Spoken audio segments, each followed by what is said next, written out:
Gotcha. So let's talk now about the stat leaders. Dan, I'm looking at ESPN. If you want to hop on, I like their interface. That's what the viewers should be able to see right now. And this is the passing leaders for the 2025 regular season. Dak sat out the second half of that Giants game, and he's still the passing leader by about 40 yards over Matthew Stafford, who is probably the front runner in my opinion for MVP with 42 touchdowns and 8 interceptions and basically the passing leader in the NFL.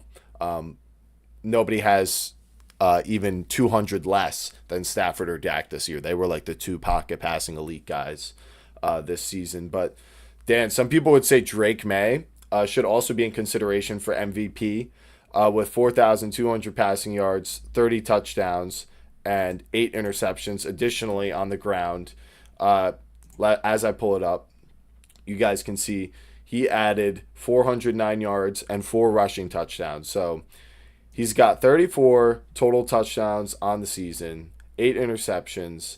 It looks like he had 2 fumbles, but none lost, so no fumble turnovers, and that's good. Um, what's your kind of thought on MVP always ends up being like a quarterback stat. So just looking at the passing leaders in the NFL this year, do you think Drake May deserves it? People say no Nakua or Devonte Adams on the Patriots, but then the Stafford guys will say, well, we played a much more difficult schedule and he has more touchdowns. So like, where do you kind of lie in that discussion?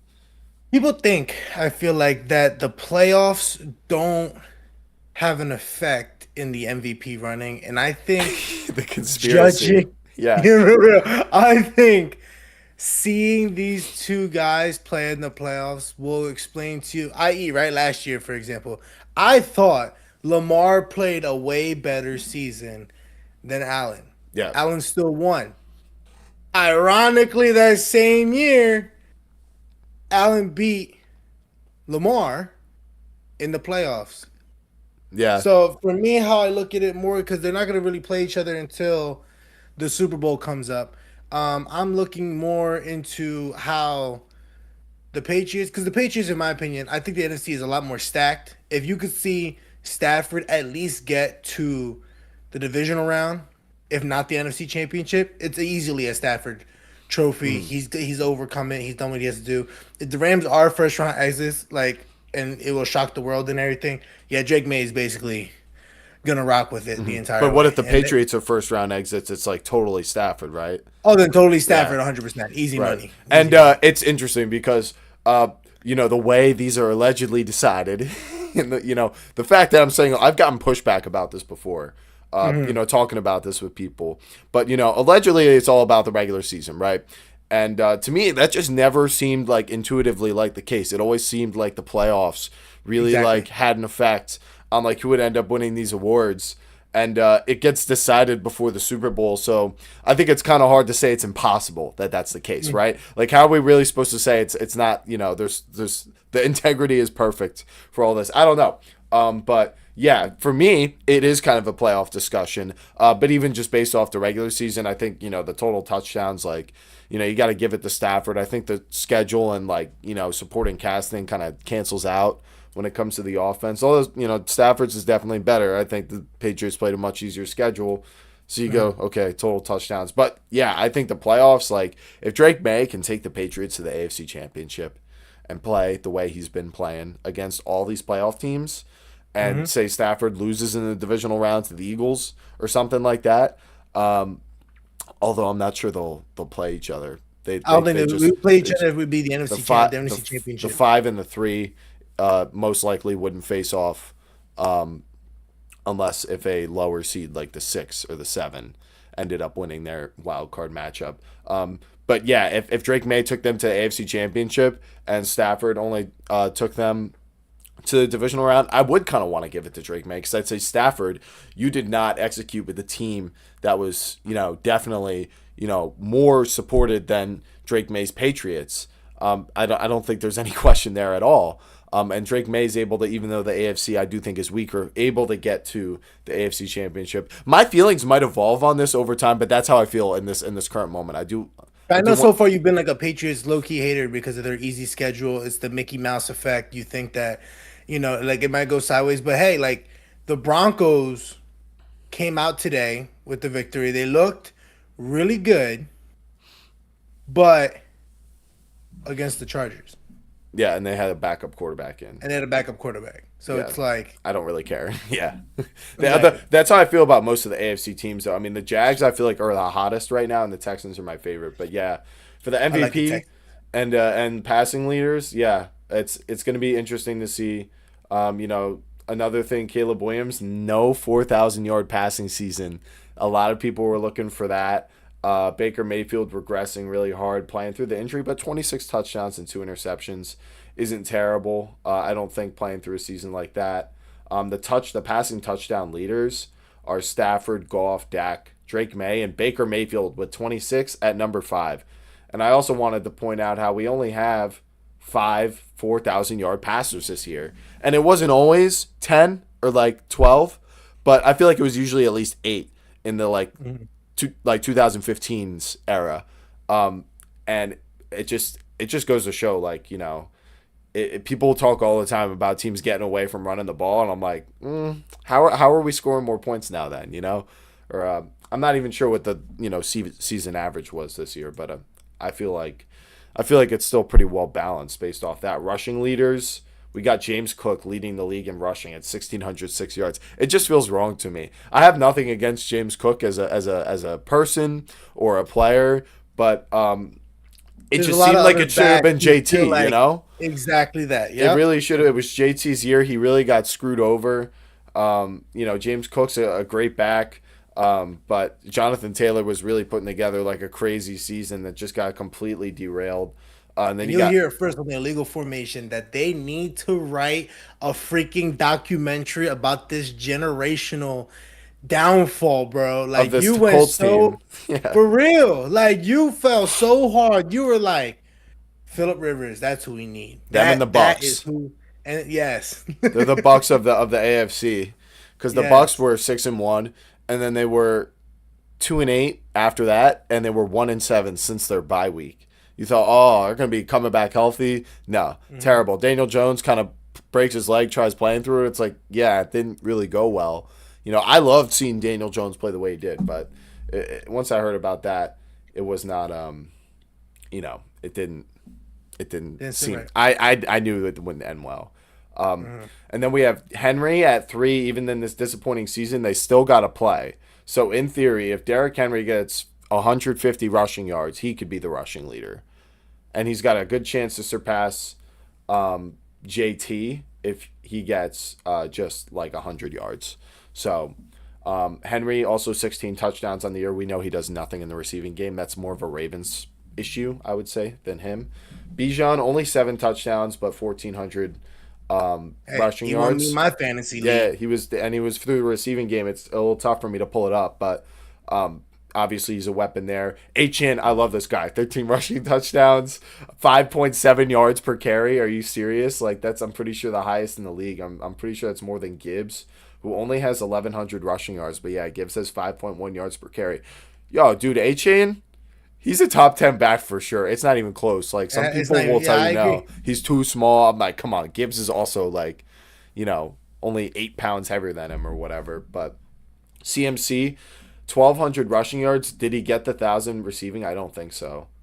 He had 924. He really got shut down in that Seahawks game. And It but got me. still, It really threw me off because watching that game, I did see him bobble. Yo, I'm yeah. not lying. Purdy was throwing low key like dots, and this team just could not catch him. It was a beautiful in the basket Hmm. for McCaffrey, and he was getting like he was got pressure on him, bobbled it for the linebacker to freaking just pick it up. Yeah. That I was think it was a pure little luck. behind him, but I did think, like, dude, you're Christian McCaffrey. Like, That's you what I'm catch thinking. that. Like, come on now. Like, there was some about the 49ers in that game where, like, they were missing Trent Williams. They were missing Ricky Pearsall, yes. But it seemed like you said, like, they kind of had alligator arms versus Seahawks defense. Like, they were having trouble, like, just holding on to the football and, making the tough plays that the Seahawks defense just, like, completely jars loose either by hit sticking or coming in the strip. It just they seem like a really unsettling defense to play right now, and we'll certainly talk more about them. But Saquon Barkley, 1,100 rushing yards, 4.1 yards per carry, and only 7 touchdowns on the year. That's pretty crazy to me, based off what happened last year. Plenty of 1,000-yard rushers. We got 16 this season, all the way down to Kenneth Walker, who they used in hand with Charbonnet. Jacobs misses out on it. That's unfortunate for him. Bro, Receiving. Charbonnet is literally Kenneth Walker's touchdown bandit, bro. Yeah, but they work well together, I think. I They think do. they were big in that 49ers game. And speaking of that game, JSN basically had 1,800 receiving yards and 10 touchdowns, bless you, and Thank you. about 120 receptions. One of the best receiving seasons we've seen in a while. Very like Michael Thomas kind of esque production with all the receptions and so many yards. I mean, he was such a huge part of why they've been so successful this year is the big plays him and Darnold make on third down, throws on the sideline, high difficulty throws, high difficulty routes and catches by him, and then the run after catch too. 15.1 yards per catch on 120 receptions is very good.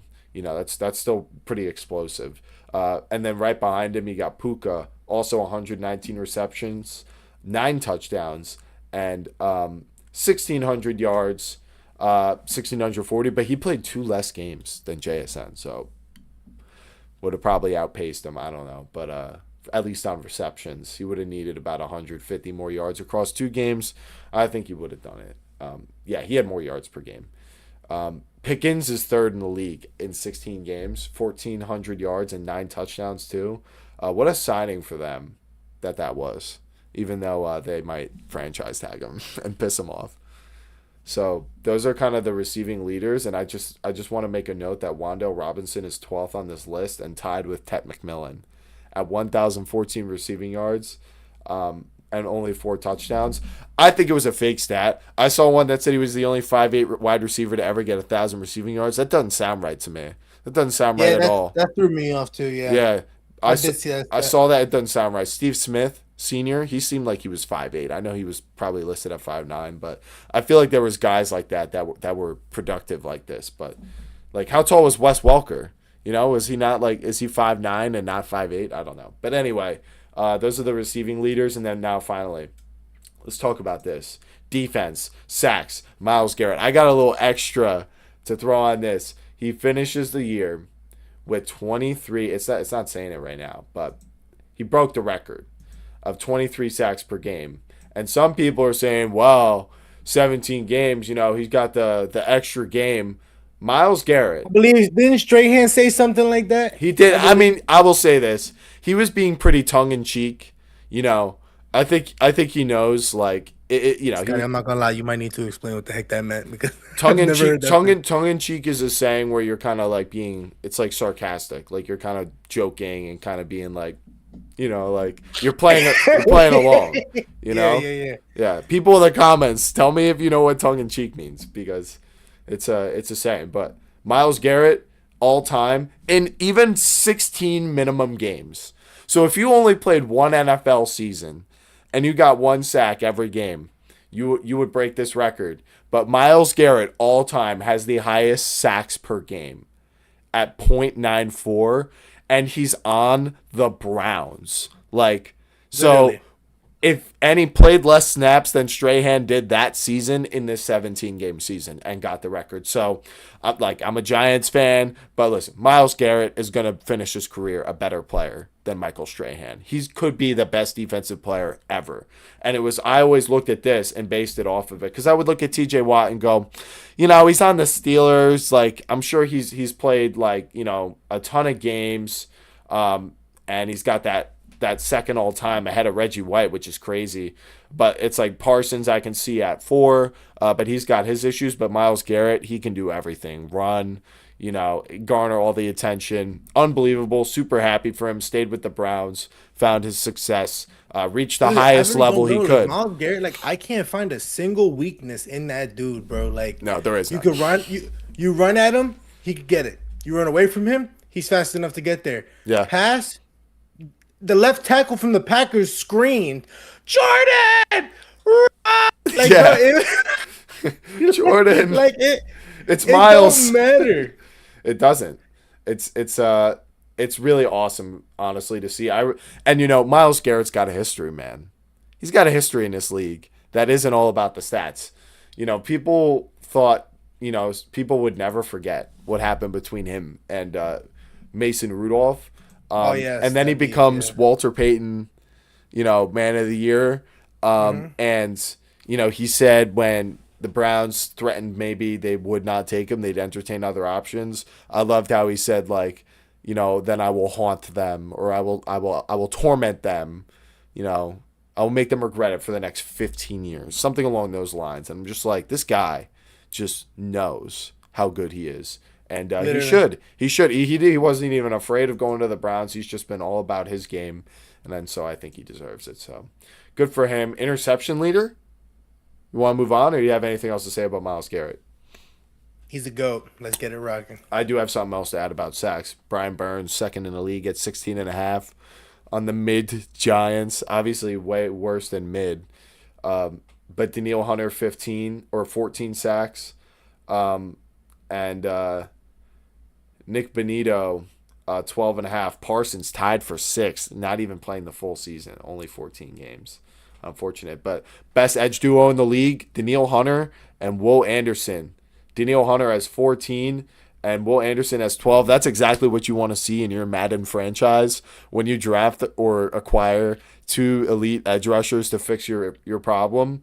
And before the CJ Stroud draft, they had a huge problem here. Look at them now. This is just what you want to see when you're building a defense. So I love the Seahawks defense, but I love the fact that, Bro, the Texans are just they have a nasty, nasty edge rush duo, and then their secondary is also very, very like I would call them electric. It's hmm. like the thunder and the lightning. But yeah, so that's all to say about the pass rushers. TFLs. This is a huge stat that people don't talk about. It's kind of like a sack in the way it affects offenses. And who's first place in this? Myles Garrett. 32. Unbelievable. Max Crosby, 28, playing only 15 games. That's crazy. And then Brian Burns, 21. So these stats are also probably not even updated to today's game.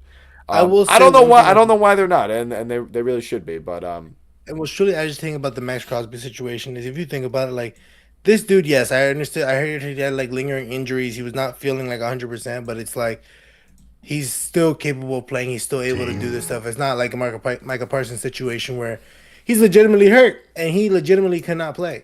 But like these stats, do they not affect the amount of money these players make? Do they not affect that the possible contracts that they could be looking for in the future? I understand the Raiders signed him to a massive deal, but it's things like this that I did see he was thoroughly frustrated and he wants to play. yeah. Theo Johnson was also mad. He posted. This could have been fake too. It's so hard to tell these days, but I think he posted literally, "I am not sick," because he was at the next game, and then and he was on the camera, and they made sure to find him and be like, "Oh, this guy's sick. Let's expose this and get extra attention and whatnot." Yeah. And he was all about it on the camera, and then posted on Instagram saying, "I'm not sick allegedly." But yeah, it's always we'll have plenty of conversation about tanking, in the Yeah, sick of that in a ish. little bit. Interception leaders, like I said, I really hope this is updated by by some point in here.